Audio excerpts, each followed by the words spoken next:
Hello everyone, this is Amit Tiwari और मैं आप सभी बच्चों का वेलकम करता हूं आज के हमारे सेशन में। देखिए, हमारी टीम के द्वारा सक्सेस पॉइंट और कंप्लीट टीम के द्वारा दिनांक 6 अप्रैल से CUET यानी कि कॉमन यूनिवर्सिटी एंट्रेंस टेस्ट का फर्स्ट ऑफलाइन बैच लिया जा रहा है।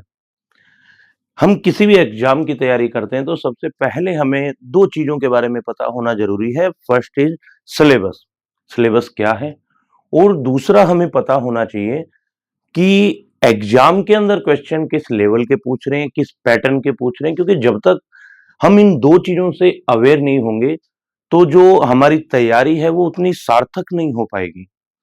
तो आज का जो हमारा सेशन है इसके अंदर हम जो लास्ट CUET का पेपर हुआ है 2024 का, इसके अंदर GT यानी कि जो जनरल टेस्ट वाला पोर्शन है, थर्ड पेपर है, उसमें मैथमेटिक्स के क्वेश्चन किस प्रकार के पूछे गए हैं हम उन पे एक एक करके विस्तार से चर्चा करेंगे और बेसिक और एडवांस मेथड के द्वारा मैं आप लोगों को आज की क्लास में उन क्वेश्चन का सॉल्यूशन बताने का प्रयास करूंगा।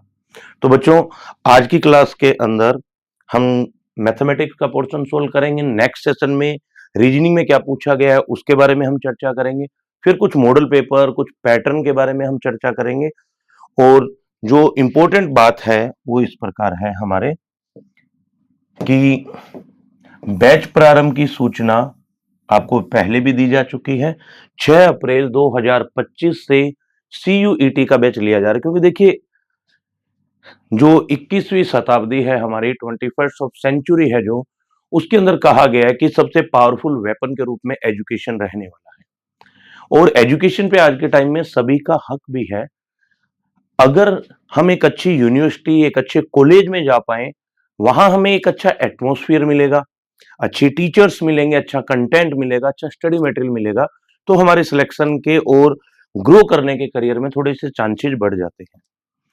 तो आई विश आप सभी विद्यार्थी जो भी इंडिया के टॉप कॉलेजेस हैं, टॉप यूनिवर्सिटीज हैं, उनके अंदर इस साल आप सिलेक्ट हो।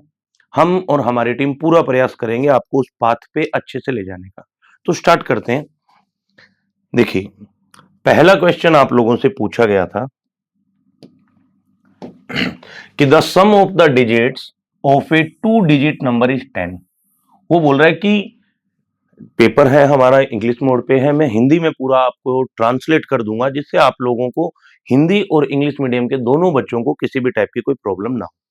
बोल रहा है the sum of the digit of a 2 digit number is 10, यानी कोई दो अंकों की संख्या है, उसके अंकों का योग 10 है। ठीक है। If 18 is subtracted from it, यदि 18 उसमें से घटाया जाता है, the digit in the resulting number will be equal. वो बात क्या बोल रहा है, अगर 18 घटा देते हैं तो जो उसके अंक होंगे, जो परिणामी रिजल्ट आएगा हमारा, उसके जो अंक होंगे, उसने डायरेक्ट बोला है विल बी इक्वल, यानी दोनों अंक सेम आ जाएंगे। द नंबर इज, तो वो संख्या क्या है। बच्चों, जब भी इस टाइप का क्वेश्चन आ जाता है आप ट्राई करेंगे बाई ऑप्शन करने की, क्योंकि बाई ऑप्शन करोगे थोड़ा इजी रहता है। देखिए, सबसे पहली चीज, the sum of the digit of a 2 digit number is 10। देखते हैं योग 10 कहां आ रहा है, 7 और 5 12, तो ये ऑप्शन डायरेक्ट गलत हुआ। 7 और 3 10 पॉसिबल है, 6 और 5 11, तो ये दो ऑप्शन गलत हो चुके हैं। एक हिंट मिल चुका है, या तो 73 राइट आंसर होगा या 64। हम फर्स्ट स्टेज क्लियर कर चुके हैं, सम 10 वाला। अब बोला 18 इज सब्ट्रैक्टेड फ्रॉम इट, दोनों में से 18 घटा देते हैं। सबसे पहले -18 करते हैं। 13 में से 8 यानी 13 में से 8 गया 5, 6 में से 1 गया 5, रिजल्ट आया 55 55। उसने क्या बोला था, घटाने के बाद digit in the resulting number will be equal. अब जो परिणाम आएगा उसके दोनों अंक समान होंगे। देखिए, इसमें दोनों अंक 55 में 55 में समान आ रहे हैं, तो राइट आंसर कौन सा आ जाएगा, 73। बिकॉज क्वेश्चन की जो डिमांड है उसको ये कंप्लीटली सेटिस्फाई कर रहा है, तो राइट आंसर आ जाएगा आप लोगों का 73। चलते हैं हमारे नेक्स्ट क्वेश्चन की ओर। देखते हैं नेक्स्ट क्वेश्चन क्या बोलने का ट्राई कर रहा है कि अनुभव spend 14% of his income on electricity bill. 14% अनुभव है वो इलेक्ट्रिसिटी बिल यानी बिजली के बिल पे खर्चा कर रहा है। 28% ऑन रेंट, 28% रेंट पे खर्च कर रहा है, एंड 18% ऑन शॉपिंग, शॉपिंग करता है 18% की। If 1/4 of the remaining amount is, थोड़ा सा इधर उधर हो गया है, ये इधर आ जाएगा 5120, ठीक है। If 1/4 of the remaining amount is 5120, 5120 rupees, then how much he spend on electricity bill. मैं पूरा ट्रांसलेट करता हूं, कुछ वर्ड इधर उधर हो गए इसके अंदर। वो बोल रहा है कि 14% वो खर्च करता है बिजली के बिल पर, 28% किराए पर और 18% वो शॉपिंग वगैरह पे खर्च करता है। अब वो बोल रहा है देखिए पहले टोटल, अभी तक टोटल उसने खर्चा कितने का कर दिया है, तो आप बोलोगे सर 60% का वो खर्चा कर चुका है अभी तक। क्लियर। 1/4 ऑफ द रिमेनिंग, बेटा रिमेनिंग कितना बचा है, टोटल 100% होती है इनकम हमारी, 100 में से वो 60% अगर खर्चा कर चुका है तो रिमेनिंग बच गया 40%। अब वो क्या बोल रहा है कि 1/4 ऑफ द रिमेनिंग अमाउंट, इसका 1/4 करेंगे तो ये आ जाएगा 10%, और जो इसका 1/4 होगा वो इक्वल है 5120 रुपीज के। तो लास्ट में क्या बोल रहा है, तो इलेक्ट्रिसिटी बिल पे यानी बिजली के बिल पे कितना खर्च हुआ था वो बताना है। देखिए एक हिंट दिया है कि 10% है वो 5120 के बराबर, जीरो से जीरो कैंसल आउट करेंगे, 1 इज इक्वल टू आ जाएगा 512, यानी 1% बराबर आ जाएगा 512 रुपए के। बिजली के बिल पे उसने खर्चा कितना किया था, तो आप बोलोगे सर 14%। तो इलेक्ट्रिसिटी बिल की बात कर रहे थे बेटा, लिख देते हैं इलेक्ट्रिसिटी बिल पे खर्चा हुआ था 14% का, and from this given number या from this given question we know that 1% is equal to 512 rupees, then 14 is equal to 14 into 512 rupees। Okay, तो बेटा मल्टीप्लाई कर देते हैं डायरेक्ट, 14 टू जा 28, कैरी आ गया 2, 14 1 जा 14, 14 into 16 कैरी आ गया 1, 14 5 जा 70 एंड 1 71, यानी इलेक्ट्रिसिटी बिल पे बेटा खर्चा हुआ है 7168 रुपए का। तो राइट आंसर आ जाएगा ऑप्शन नंबर बी। क्लियर। देखिए सिंपल क्वेश्चन था आप लोगों के, इजी वे में इस क्वेश्चन को किया जा सकता है। आपको एज्यूम करना है कि मेरी इनकम है वो है 100%, 60% में खर्चा कर चुका हूं, रिमेनिंग बचा 40, और 40 का जो 1/4 है वो 5120 रुपए के बराबर है। आपने डायरेक्ट सोल्व किया, 1% इज इक्वल टू 512 रुपीज। तो आपसे पूछा गया बेटा 14 किसके इक्वल होगा। देखिए 1% बराबर 512, तो 2 बराबर 2 गुना 512, 3 बराबर 3 गुना 512, तो 14 इज इक्वल टू 14 इंटू 512, यानी राइट आंसर आ जाएगा 7168 रुपए।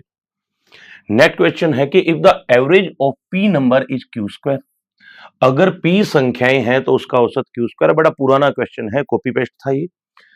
And that of Q number is P square. देखिए शॉर्ट में बताऊं तो नंबर्स एवरेज, और इधर लिख देते हैं sum, because we know that average is equal to sum of the number upon में टोटल नंबर, अपॉन में आ जाता है टोटल नंबर, यानी कि औसत होता है राशियों का योग बटे राशियों की संख्या। तो योग बराबर आ जाता है औसत गुणा में संख्या, एवरेज इनटू टोटल नंबर। बेटा पहली बात, if the average of P numbers, पहले नंबर है पी, एवरेज है उसका क्यू स्क्वायर, ठीक है। पी नंबर का एवरेज है क्यू स्क्वायर, और सम इज इक्वल टू होता है बेटा एवरेज इनटू नंबर। क्लियर है। तो बेटा इसका सम आ जाएगा पी इंटू क्यू स्क्वायर, यानी पी क्यू स्क्वायर। फिर बोल रहा है कि that of Q number is P square, यानी क्यू नंबर का एवरेज है वो है पी स्क्वायर।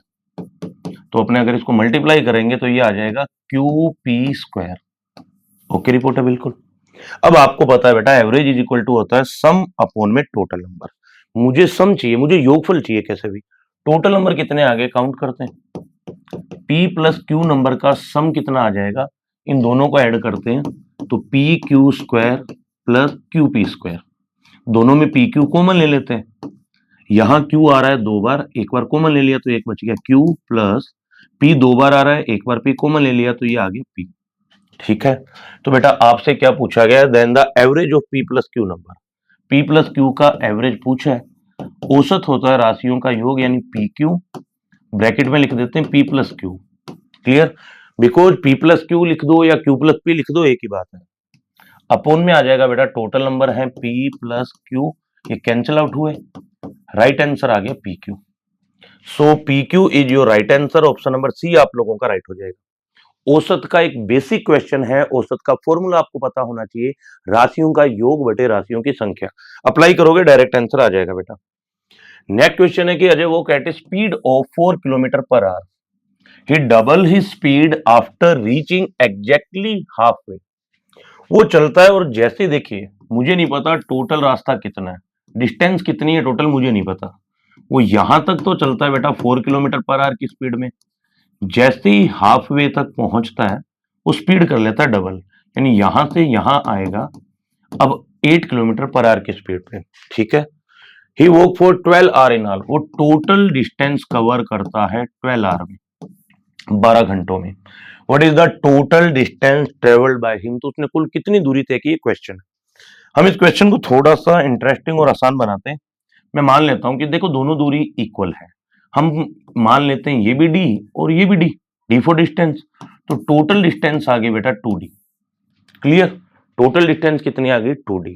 और आपसे पूछा है कि what is the total distance travel by him. Okay, total time है 12 आवर, और आपको सभी को पता है बेटा कि चाल बराबर होता है दूरी बटा समय, यानी मैं बोल सकता हूं स्पीड इज इक्वल टू होता है distance upon time. Then we get distance is equal to, या टाइम इज इक्वल टू हो जाएगा, ये ऊपर आएगा ये नीचे, डिस्टेंस अपॉन स्पीड, यानी समय बराबर हो जाएगा दूरी बटे चाल। तो इस क्वेश्चन को सोल्व कर लेते हैं। अब देखिए क्वेश्चन को बिल्कुल इजी वे में सोल्व करेंगे अपने। पहली चीज 12 आवर लग रहे हैं टोटल, 12 घंटे कुल लग रहा है। अब बेटा एक बात बताओ सारे, इसमें गिवन क्या है आपको, फर्स्ट जो डिस्टेंस है समय बराबर दूरी बटे चाल, फर्स्ट डिस्टेंस है डी, टाइम लग रहा है 4, नेक्स्ट डिस्टेंस इक्वल है वो भी डी, लेकिन स्पीड कितनी है आपकी 8 kilometre per hour. Okay, solve कर लेते हैं। 12 इज इक्वल टू आ जाएगा आपके पास, एलसीएम आ गया इसका 8, 4 2 जा 8 यानी कि 2d, प्लस में 8 से 8 कैंसिल, ये आ गया d। ठीक है, तो 12 इज इक्वल टू 12 बराबर आ जाएगा 3d अपॉन में 8, 3 से कैंसिल आउट करेंगे 4 टाइम, अपॉन का 8 यानी बटे का 8 ऊपर चला जाएगा, तो d बराबर आ गया बेटा 8 गुणा 4, ये आ गया 32 किलोमीटर। लेकिन देखिए उसने बोला है टोटल कितना कवर किया, बेटा टोटल डिस्टेंस कितना था हमारे पास, कुल दूरी थी हमारे पास 2d, तो बेटा 2d, d की वैल्यू आई है 32, तो 2 गुना 32 आ जाएगा आंसर 64 किलोमीटर, यानी कि 64 किलोमीटर आप लोगों का राइट आंसर होगा। क्लियर, तो जिन भी बच्चों ने ऑप्शन नंबर सी सोल्व किया होगा वो बिल्कुल राइट होगा। इजी क्वेश्चन है, फॉर्मूला आपको पता है, बचपन में आपने पढ़ा हुआ है, चाल बराबर दूरी बटा समय, speed is equal to distance upon time का फॉर्मूला अपनों ने अप्लाई किया। नेक्स्ट है आपके, ओके ये अपने सोल्व कर चुके हैं।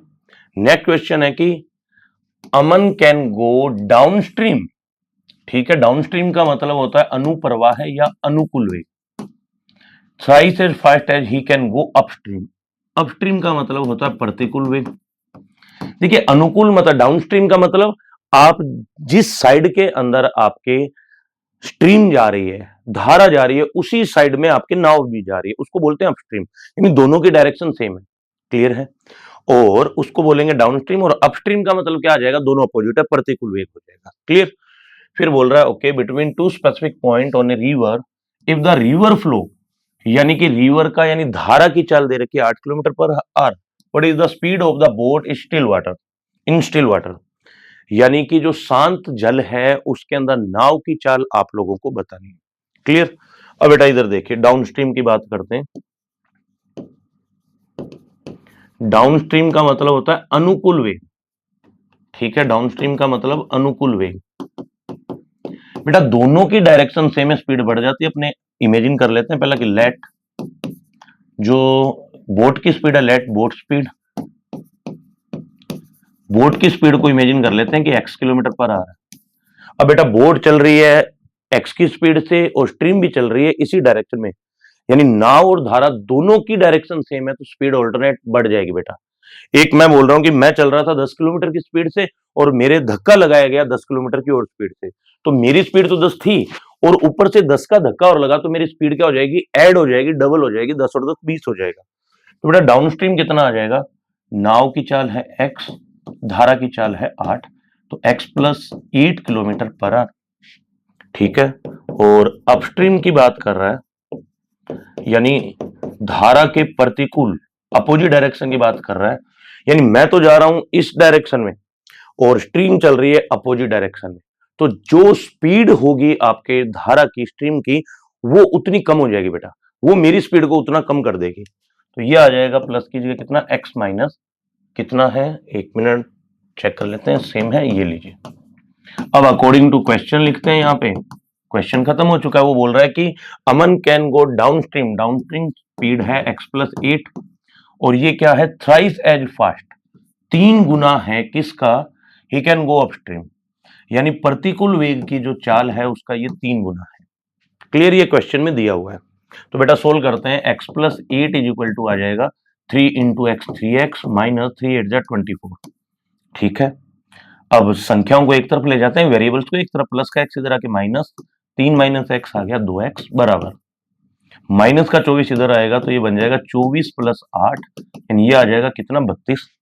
तो 2x बराबर में आ गया 32, कैंसिल करेंगे तो x इज इक्वल टू आ जाएगा बेटा आपके पास 16, x इज इक्वल टू आ जाएगा 16 किलोमीटर पर आवर, यानी x का मान आ जाएगा 16 kilometre per hour. Right answer आ जाएगा ऑप्शन नंबर सी। तो जिन भी बच्चों का ऑप्शन नंबर सी यहां पे सोल्व किया गया होगा वो बिल्कुल राइट हो जाएगा।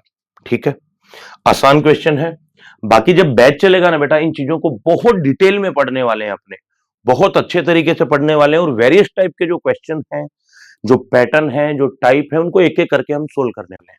तो देखिए, ए shopkeeper earn A profit by selling an item. Okay, वो बोल रहा है कि एक दुकानदार है, प्रॉफिट कमाता है वस्तु को बेचकर, which is 3 time the discount offer, जो डिस्काउंट ऑफर होता है उसका 3 गुना प्रॉफिट कमाता है। यानी अगर डिस्काउंट मान लो 10 रुपए का है तो प्रॉफिट कमाएगा 30 रुपए का वो बेटा। और if the discount offer is 6.25%, मैं आपको इसको परसेंटेज के वे में करवाता हूं, परसेंटेज को फ्रैक्शन में कन्वर्ट करके। इसको फ्रैक्शन में कन्वर्ट करेंगे बेटा, ये इक्वल होता है 25/4, 6.25 को लिख सकते हैं, परसेंटेज हटाएंगे, अपॉन में आता है 100, तो ये इक्वल आ जाता है 1/16 के। देखिए 3 चीजें होती है बेटा, एक तो होता है कॉस्ट प्राइस क्रय मूल्य, एक होता है मार्केट प्राइस अंकित मूल्य, एक होता है सेलिंग प्राइस विक्रय मूल्य। ये 3 चीजें हैं जो लाभ और हानि में साथ साथ चलती है। लाभ का मतलब क्या होगा, प्रॉफिट मींस मैं कम में खरीद रहा हूं, ज्यादा में बेच रहा हूं। और हानि का मतलब क्या होगा, मान लो मैं खरीद के लाया 100 रुपए में और जब मैं बेचने गया मुझे 80 रुपए मिले, उतना पैसा भी नहीं मिल पा रहा जितने में मैंने उसे खरीदा था, तो मुझे लॉस होगा। अगर ज्यादा में बेचूंगा, 100 की चीज को 120 में बेचूंगा, ज्यादा में बिकेगी तो मुझे प्रॉफिट हो जाएगा, लाभ हो जाएगा। तो बेटा देखिए, मुझे नहीं पता, मार्क प्राइस इसमें गिवन ही नहीं है, तो मैं इमेजिन कर लेता हूं मार्क प्राइस है मान लो x, लेट मान लेते हैं। फिर उसने क्या बोला है कि if the discount offer is 6.25% यानी 1/16, यानी 16 की चीज है तो 1 का डिस्काउंट मिल रहा है। अगर 16 रुपए की वो चीज है तो उस पर 1 रुपए का डिस्काउंट मिल रहा है, यानी बिकी तो 15 में ही है। तो बेटा इधर देखिए, अंकित मूल्य पे छूट मिलती है, डिस्काउंट मिलता है, ये सभी को पता है। तो बेटा देखिए 1/16 दैट मीन्स 16 का अगर कोई ऑब्जेक्ट है तो 1 का उस पर डिस्काउंट मिला, 16 में से 1 गया 15, बटे में कितना चल रहा है 16, यानी अंकित मूल्य का ये रह गया है मात्र मेरे पास 15/16। ओके, फिर उसने एक वर्ड बोला है, प्रॉफिट की बात की है, प्रॉफिट की बात कर रहा है, लाभ की बात कर रहा है। लाभ उसने क्या बोला है, shopkeeper earn A profit by selling an item which is 3 time the discount offer. ये लो, डिस्काउंट था 1/16 अंकित मूल्य का, तो बेटा प्रॉफिट क्या हो जाएगा, आप बोलोगे सर प्रॉफिट हो जाएगा 3 गुना किसका, जो डिस्काउंट मिला था, और डिस्काउंट होता है अंकित मूल्य पर। ठीक है, तो ये आ जाएगा 3x बटे में कितना 16। ये हो रहा है बेटा उसको लाभ, क्योंकि गिवन है इस क्वेश्चन में, दिया हुआ है इस क्वेश्चन में कि जो मेरा प्रॉफिट होगा, जो मेरा लाभ होगा, वो छूट का कितने गुना है, 3 गुना। अगर 1/16 का डिस्काउंट था मेरे पास तो 3 गुना करेंगे तो 3 गुना 1/16 यानी 3/16। और डिस्काउंट मिलता किस पर है बेटा, डिस्काउंट सदैव मिलता है अंकित मूल्य पर। ये आ गया 3x/16। अब मुझे कॉस्ट प्राइस निकालना है, मेरे पास विक्रय मूल्य भी है, मेरे पास लाभ भी है, मेरे पास विक्रय मूल्य भी है, मेरे पास लाभ भी। तो देखिए कॉस्ट प्राइस सीपी यानी क्रय मूल्य क्या होगा, आपको पता है विक्रय मूल्य और क्रय मूल्य का जो डिफरेंस होता है, प्रॉफिट इज इक्वल टू होता है एसपी माइनस सीपी। सबको पता है, मुझे तो सीपी चाहिए, तो माइनस का सीपी इधर आके प्लस हो जाएगा, प्लस का प्रॉफिट इधर जाके माइनस हो जाएगा।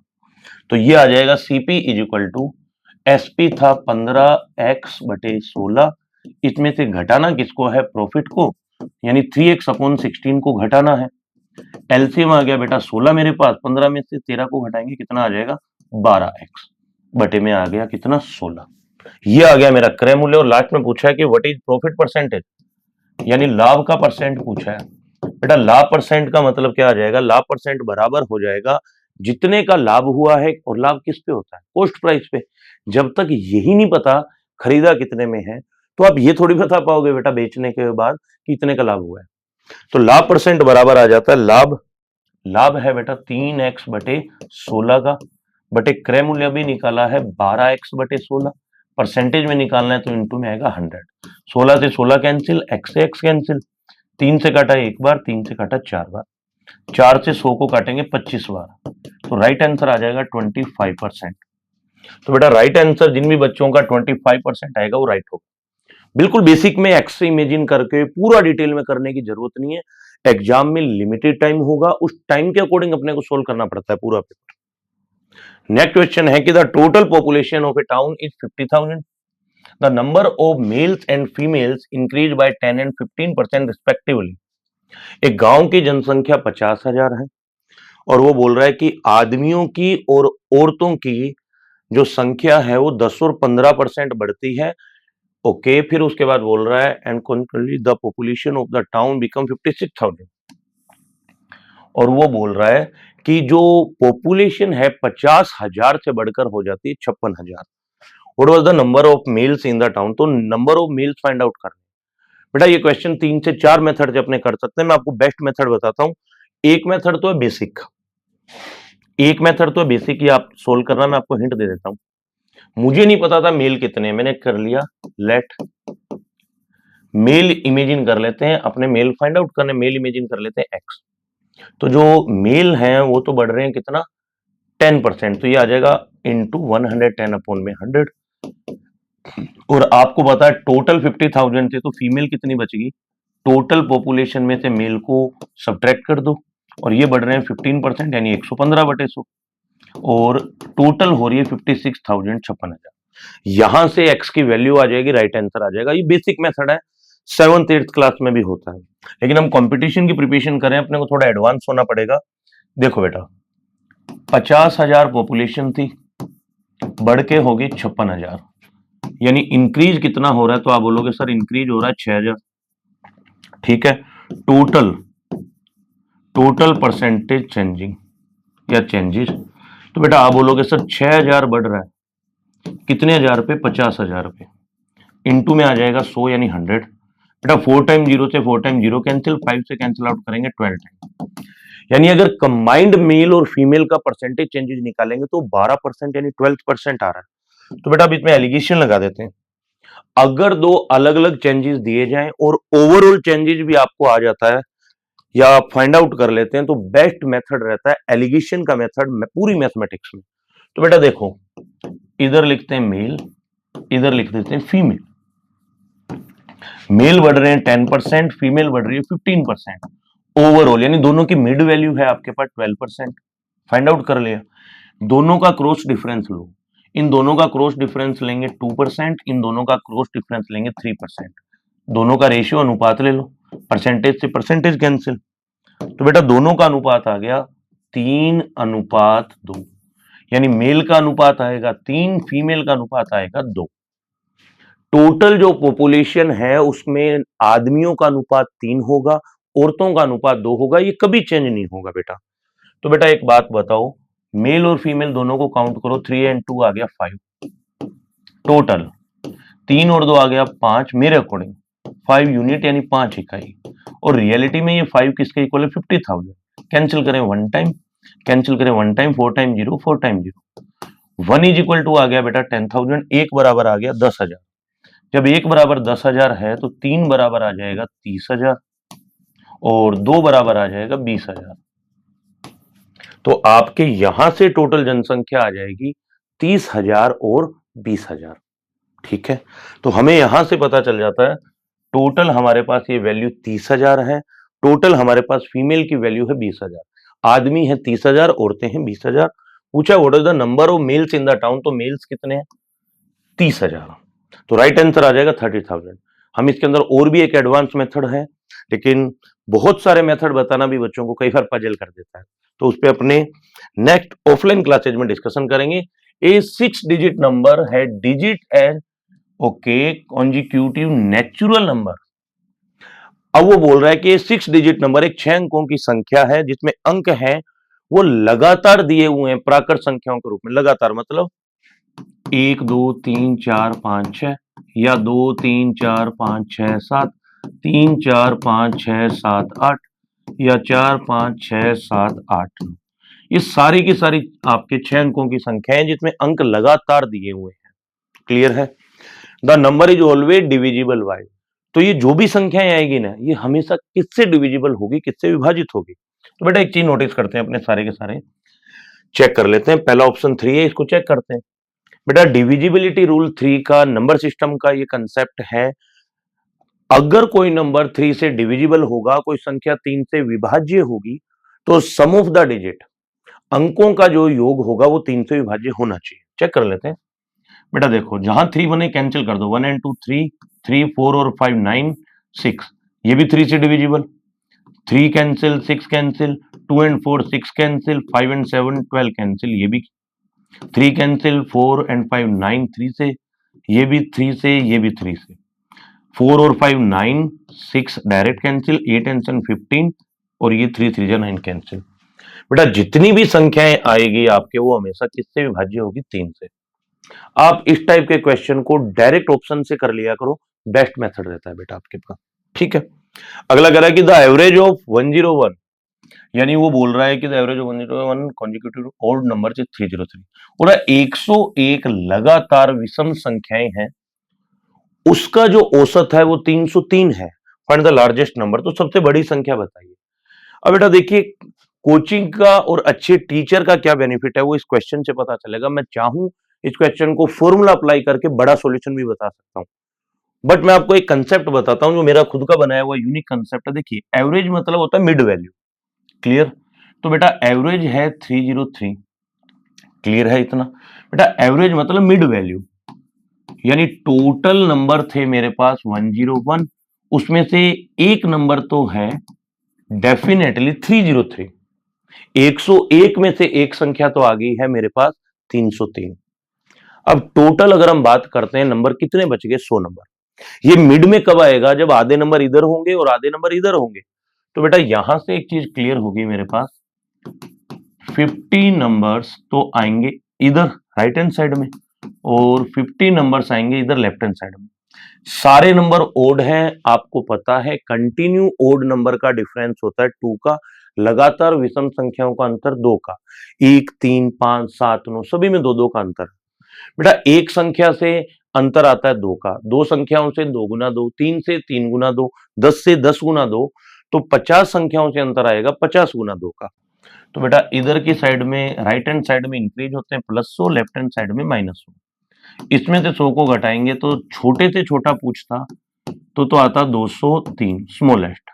इसको इसमें ऐड करेंगे, ये आएगा 403। ये आ जाएगा लार्जेस्ट। सबसे बड़ी संख्या तो आएगी 403। ऑप्शन नंबर राइट होगा सी। सबसे बड़ी संख्या आएगी 403, सबसे छोटी संख्या आएगी वो आ जाएगी हमारे पास कितनी? 203।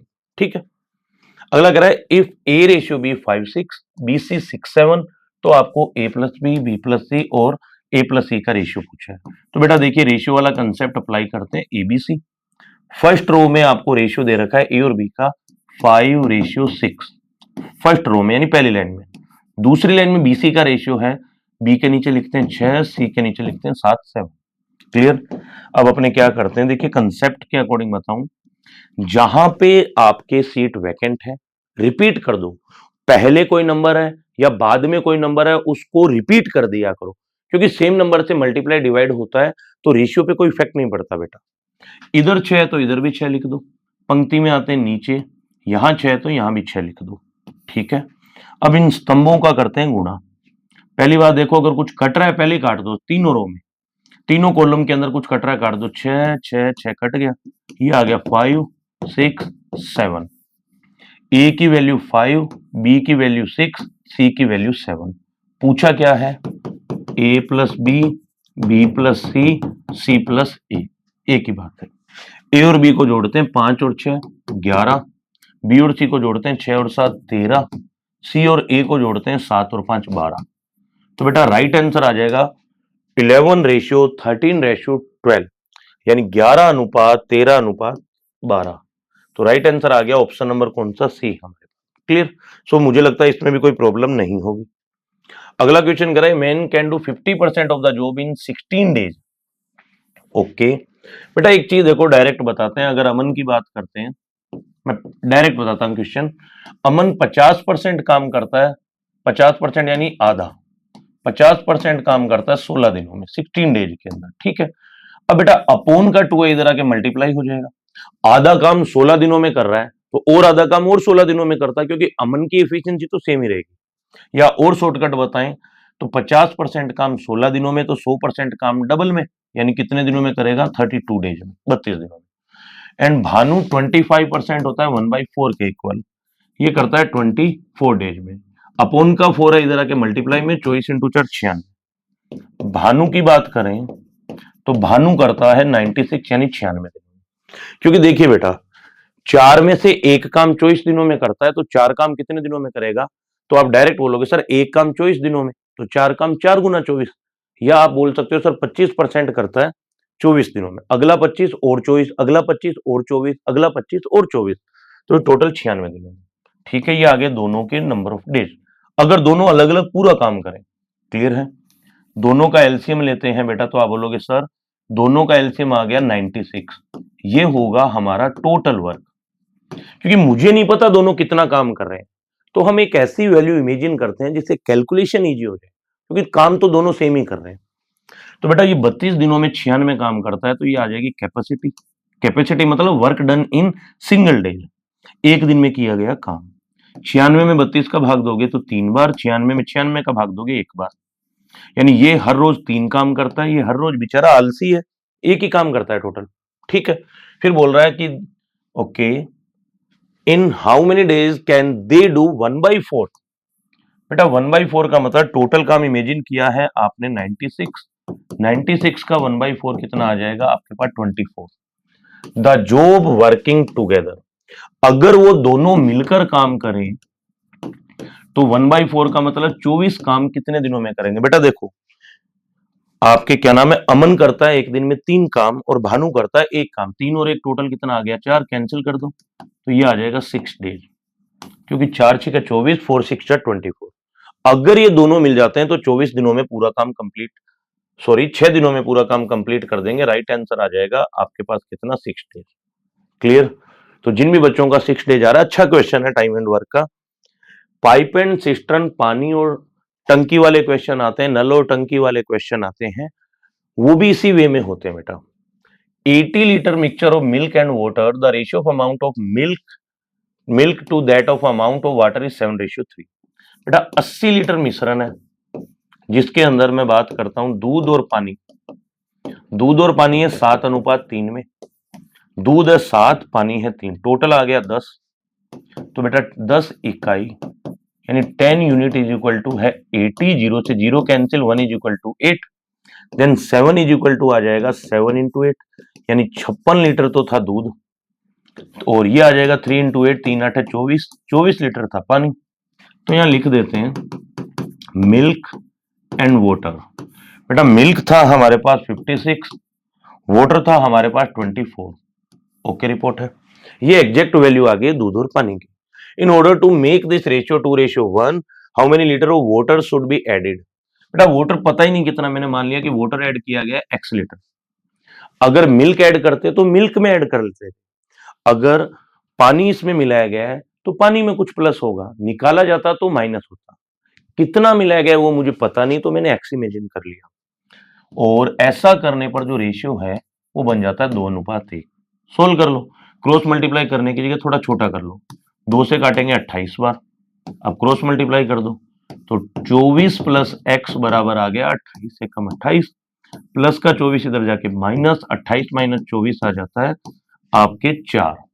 तो बेटा कितने लीटर पानी मिलाया गया, तो आप बोलोगे सर 4 लीटर पानी उसमें मिलाया गया है। कितना आसान क्वेश्चन था एलिगेशन का, आई होप आपने आराम से कर लिया होगा। In a triangle PQR if angle P plus R is 150 degree.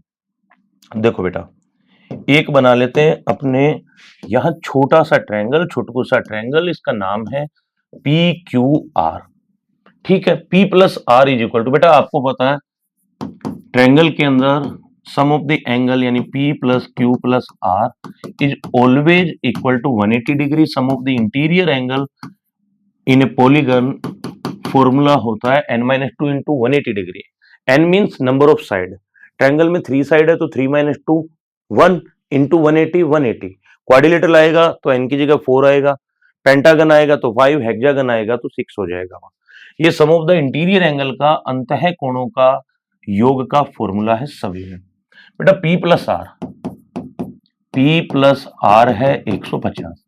Comparison करो, P और R का सम है आपके पास कितना 150। तो बेटा देन यहां से आ जाएगा Q इज इक्वल टू आ जाएगा 180 माइनस 150। इसका मतलब Q की वैल्यू आ गई आपके पास 30 डिग्री। नेक्स्ट लाइन में क्या बोल रहा है, P plus 3 into Q, Q की वैल्यू 30 निकाली है, ये दे रखा है 170 के इक्वल। 3 3 9 प्लस का 90 इधर जाके माइनस हो जाएगा। Then we get P is equal to 170 minus में कितना आ जाएगा 90। ठीक है, तो ये कितना आ गया बेटा मेरे पास 80 डिग्री। घटा देते हैं।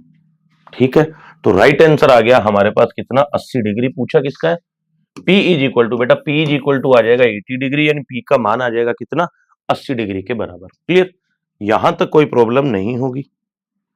फिर बढ़ते हैं आगे। बोल रहा है Aman invest P plus 3000 for 3 years at 8% simple interest. यानी ट्रांसलेट करते हैं, वो बोल रहा है कि अमन इन्वेस्ट करता है P प्लस 3000 रुपए 3 साल के लिए 8% की साधारण ब्याज दर पर, और अनुज इन्वेस्ट करता है P रुपए 2 साल के लिए 12% की कंपाउंड इंटरेस्ट यानी चक्रवर्ती ब्याज की दर पर, and receive the same amount of interest as Aman receive. यानी दोनों का जो मिलने वाला ब्याज है वो इक्वल है, बराबर है। Then find the amount that is invested by Anuj. तो अनुज ने कितना इन्वेस्ट किया था वो बताना है। तो बेटा देखिए, आपको पता है सिंपल इंटरेस्ट का फॉर्मूला होता है SI is equal to PRT upon 100, principal rate time upon 100। तो प्रिंसिपल था P प्लस 3000, रेट है हमारे पास 8, टाइम है 3, अपॉन में आ गया 100 और इक्वल। बेटा 2 साल का चक्रवृद्धि ब्याज का बेसिक फॉर्मूला लगाएंगे तो ये क्वेश्चन बहुत लेंथी होगा। For 2 year compound interest rate, एक बेसिक फॉर्मूला बताता हूं। फॉर्मूला होता है A plus B plus A into B upon 100। पूरी मैथ में अप्लाई होता है ये भी, जहां 2 रेट होगी वहां ही बेस्ट रहता है। तो बेटा कंपाउंड रेट निकाल लेते हैं, क्योंकि चक्रवृद्धि ब्याज क्या होता है, मूलधन पे तो ब्याज मिलता ही मिलता है, ब्याज के ऊपर भी ब्याज मिल जाता है बेटा। सो ये आ जाएगा, रेट है 12, तो 12 प्लस 12 प्लस, क्योंकि ये रेट तो सेम ही है, ए और बी का मतलब रेट होता है बेटा, प्लस में आ जाएगा 12 गुना 12 बटे में आ गया 100, 24, 12 का स्क्वायर 144 बटे 100, तो ये कंपाउंड रेट आ जाएगी 25.44%। ये आ गया 25.44% कंपाउंड। तो बेटा चक्रवृद्धि ब्याज की जगह आप लिख सकते हो 25.44%। ठीक है, ओके रिपोर्ट है, कोई प्रॉब्लम नहीं। बेटा परसेंट हटाएंगे तो बटे में आता है 100। ठीक है, पॉइंट हटाएंगे तो बटे में आ जाएगा एक बारी और 100। सो मुझे लगता है यहां तक भी किसी भी बालक के कोई प्रॉब्लम नहीं। 100 से कट गया 100, ओके रिपोर्ट है। 8 इंटू 3 24 बटेगा 100 इधर आ जाएगा, 8 इंटू 3 24 गुना 100 2400, ओके। प्लस का 2400 का मल्टीप्लाई इससे होगा तो ये बनेगा 2400 P प्लस 3000 गुना 2400 बराबर में आ रखा है 2544। ब्याज मूलधन पे मिलता है तो यहाँ पे P आएगा बेटा, तो ये आ जाएगा 2544 P, क्योंकि ब्याज तो मूलधन पे मिलेगा ना। प्लस का 2400 इधर जाके माइनस हो जाएगा, घटाएंगे तो ये आएगा 144 P बराबर 3000, यानी इसको पढ़ा रहने देते हैं एक बार, 3000 इंटू 2400। सोल्व कर लेते हैं थोड़ा सा इसको, अगर काटते हैं तो ये कटेगा बेटा 12 से काटेंगे इसको तो आप बोलोगे सर 12 बार कटा, 12 दूगे 24, 2 जीरो का 2 जीरो। ठीक है, इसको भी 12 से काट लेते हैं, 12 दूए 24, 6 और 0 60, 12 5 60, 0 का 0। तो P इज इक्वल टू आ गया 25 इंटू 2 50, 3 0 का 3 0 50,000। ये लीजिए, find the amount that invested by Anuj. बेटा अनुज था दूसरा और उसने P रुपए इन्वेस्ट किए थे जैसा कि इस क्वेश्चन में दिया गया है। तो P की वैल्यू कितनी आ गई 50,000, राइट आंसर आ जाएगा बी। अगर आप इसे पूरा बेसिक से करते तो ये बहुत बड़ा हो जाता बेटा, क्योंकि बेसिक का फॉर्मूला क्या है, पहले अमाउंट निकालते, amount is equal to principal 1 plus rate upon 100 की पावर टी, फिर इस अमाउंट में से प्रिंसिपल को सब्ट्रैक्ट करते, क्वेश्चन बहुत लेंथी हो जाता, तो ये बेस्ट तरीका रहेगा। नेक्स्ट क्वेश्चन है कि if the in the Delhi zoo, Delhi के एक चिड़ियाघर में there are some ducks and rabbit. ठीक है बेटा, डक्स के लेग्स आपको पता है 2 होती है, रैबिट के 4 होती है। If the head are counted there are 160, सिरों की संख्या गिनने पर 160 है। बेटा एक आदमी के आपको पता है एक ही सिर होता है, हेड अगर 160 है तो एक क्लियर हो गया जानवर 160 है। ठीक है, अब देखते हैं आगे। अब आपको पता है कुछ रैबिट है कुछ डक है, हम इमेजिन कर लेते हैं, ये रैबिट और इधर लिख देते हैं डक। ठीक है, मुझे नहीं पता, मैंने इमेजिन कर लिया, लेट रैबिट है अपने मान लिए x, तो डक आ गए बेटा 160 माइनस x। क्लियर। फिर वो बोल रहा है कि वाइल द लेग्स आर 450, दोनों की टोटल टांगों को अगर अपने काउंट करें तो वो 160 आती है। आपको पता है बेटा एक रैबिट के टांगे होती है 4, तो x रैबिट के टांगे आ जाएगी 4 गुना x। एक डक के यानी एक बतख के टांगे होती है 2, तो इसके कितनी आ जाएगी गुणा में 2। टोटल काउंट करें तो 450 है। सोल्व कर लो, 4x plus 2 into 160 320, 2 into minus x करेंगे minus 2x is equal to 450। 4 में से 2 घटाएंगे 2x बराबर, प्लस का 320 इधर जाके माइनस होगा, 450 में से 320 घटाएंगे 130, 2 से कैंसिल करेंगे 65 बार, x की वैल्यू आ गई 65। क्लियर, यानी रैबिट आ गए, x किसको माना था, x माना था रैबिट को, रैबिट आ गए 65 मेरे पास। पूछा क्या है, डक। बेटा डक की बात कर रहा है, डक की बात कर रहा है कि डक कितने बताओ। बेटा डक आपको पता है 160 में से x को सब्ट्रैक्ट कर दो, x की वैल्यू है 65, तो डक आ गए आपके पास कितने 95। ये लो, राइट आंसर आ गया 95। ये मैं बेसिक में बता रहा हूं, बाकी जब हम क्लास में इस क्वेश्चन को करेंगे तो इतना शानदार मेथड बताऊंगा आपको, आपको पेन चलाने की भी जरूरत नहीं बेटा, आपको एक इमेजिनेशन वाला मेथड बताऊंगा, इमेजिन करना है और आंसर निकालना है, बहुत अच्छा मेथड है। फिर चलते हैं नेक्स्ट क्वेश्चन पे। नेक्स्ट क्वेश्चन हम देखते हैं क्या बोल रहा है, एक दो क्वेश्चन और है। Ankit and Raju decide to start a business and they invest 5500 and 6500 respectively after 11 month. 11 month के लिए लगाएं। The difference between their profit, profit का डिफरेंस है 680 rupees, find the total profit. Okay done. दो लोग हैं, एक है अंकित और एक है राजू। बेटा याद रखना प्रॉफिट होता है जितना अमाउंट आप जितने टाइम के लिए लगा रहे हैं, जितना धन आप जितने समय के लिए लगाते हैं उसी के कोरस्पॉन्डिंग आपको मिलता है प्रॉफिट। ठीक है, तो बेटा अंकित की बात करते हैं। पहला अंकित है 5500 रुपए लगाता है 11 महीने के लिए, और राजू की बात करते हैं। राजू लगाता है 6500, ये भी 11 महीने के लिए। जो भी अब रिजल्ट आएगा ना इनके अनुपातों का, उसी अनुपात में बेटा इन दोनों को होगा प्रॉफिट। तो देखिए 11 से 11 कैंसिल, 20 से 20, 5 से कैंसिल आउट करेंगे 11 टाइम, 5 से कैंसिल करेंगे 13 टाइम। ये होगा इनके प्रॉफिट का रेशियो, 11:13 में इन दोनों को होगा लाभ। अब वो बोला डिफरेंस की बात कर रहा है, दोनों का अंतर आ गया 2 इकाई, और डिफरेंस बराबर कितना है 680 रुपए दिया हुआ है। 2 से कैंसिल एक बार, 2 से कैंसिल करेंगे 340, 1 इज इक्वल टू आ गया 340। टोटल प्रॉफिट, बेटा टोटल प्रॉफिट की बात करें तो वो है 11 प्लस 13 यानी 24 यूनिट। जब 1 इज इक्वल टू कितना है 340, तो 24 इंटू हो जाएगा आपके कितना, 24 इज इक्वल टू होगा 24 इंटू 340, ओके सॉरी 24 बराबर हो जाए। जब 1 बराबर 340 है तो 2 बराबर 2 गुना 340, 3 बराबर 3 गुना 340, तो 24 बराबर 24 गुना 340। सोल्व कर लो, 0, चौबीस चौके 96 का 6, कैरी आ गया 9, 24 दिया 72 और 9 81। राइट आंसर आ जाएगा बेटा 8,160 रुपए, option number A. Simple question है, आप जितना पैसा जितने टाइम के लिए लगाएंगे उसी के अकॉर्डिंग, उसी के रेशियो में प्रॉफिट मिलेगा, ये माइंड में रखना है। एक क्वेश्चन और आया था, P Q R is a triangle, the bisector of the, एक ट्रायंगल बना लेते हैं, पहले ट्रायंगल का नाम रख देते हैं पी क्यू आर। वो बोल रहा था कि the bisector of the internal angle, okay, angle Q, internal angle Q, ठीक है, आंतरिक कोण Q and the external angle R, ये बाह्य कोण। इंटरनल का मतलब आंतरिक और एक्सटर्नल का मतलब बाहरी, ठीक है।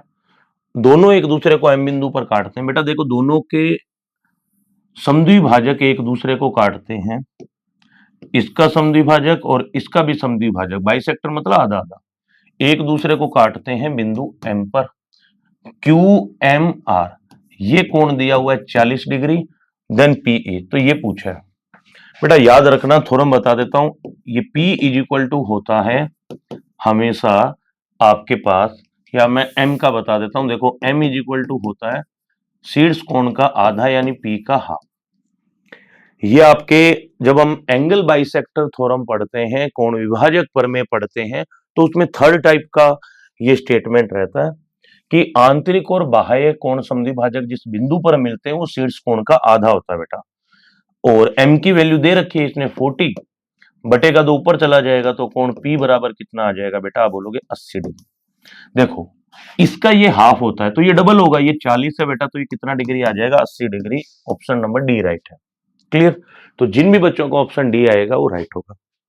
ये कुछ क्वेश्चन थे जो आपके पूछे गए थे, लगभग 16-17 के अराउंड क्वेश्चन थे CUET में, ही आप लोगों के सारे क्वेश्चन पुट आउट हुए थे, पूछे गए थे बेटा।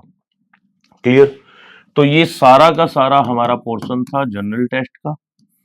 अराउंड अगर हम मैथ और रीजनिंग की बात करते हैं, 16 से लेकर 18-19 क्वेश्चन मैथ के, और लगभग इतने ही बेटा 16 से लेकर 18-19 क्वेश्चन पूछे जाते हैं रीजनिंग के।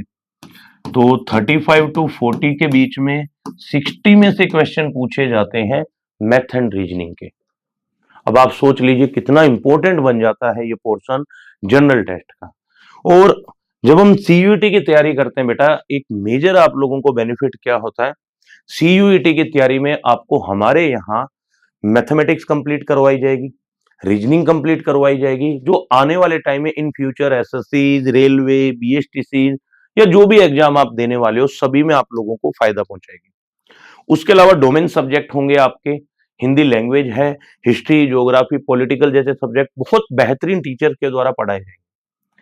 एक ऑफलाइन बैच का प्रयास किया गया है for the welfare of the students, बच्चों के भले के लिए एक बैच लिया जा रहा है, वेलफेयर के लिए बैच लिया जा रहा है। अब सोचिए, जब आप भारत के सबसे प्रतिष्ठित कॉलेज के अंदर आप पहुंचेंगे, क्या एटमॉस्फेयर होगा बेटा, क्या वातावरण होगा उस टाइम का, बहुत अच्छा एटमॉस्फेयर मिलेगा, बहुत अच्छे टीचर्स, कंटेंट, स्टडी मटेरियल, सब कुछ आपको मिलेगा जब आप उन टॉप यूनिवर्सिटी, टॉप कॉलेजेस में जाएंगे।